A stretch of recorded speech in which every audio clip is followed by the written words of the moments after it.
hope lives always.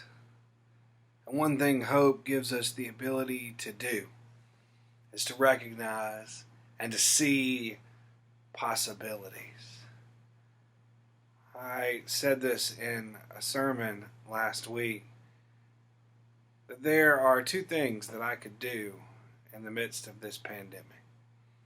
I could continue to look at it through the lens of what we don't have, or I could try to see possibilities that are present now that I wouldn't have normally seen at any other time. This has caused me to rethink preaching from behind the pulpit. See, at our church, we record the services. So, I don't necessarily have to be behind the pulpit. I could be out in nature. I could be in a place where creation gets to preach alongside of me. It's a possibility that would not be possible during normal circumstances. And so, this last Sunday, yesterday, our congregation got to see what that looked like. As I preached, standing up against one of our stained glass windows, high in the balcony that points to the east, right as the sun was coming up.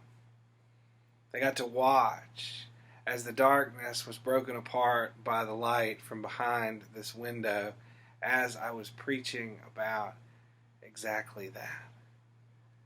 It was a possibility that has never happened in the history of this church. And our church has been around for almost 200 years. Never has anyone preached from in front of the window.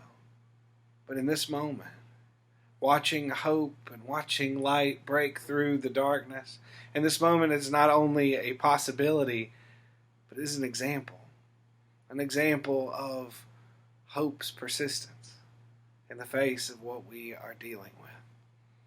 That's what I'm going to continue to do in the days ahead, is search for possibilities.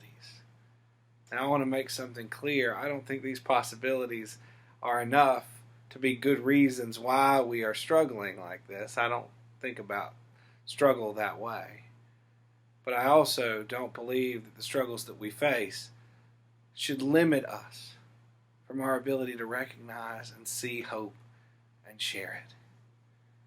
In the description below, I'll include a link to that service, and I invite you to watch as the sun comes through these windows as I'm speaking.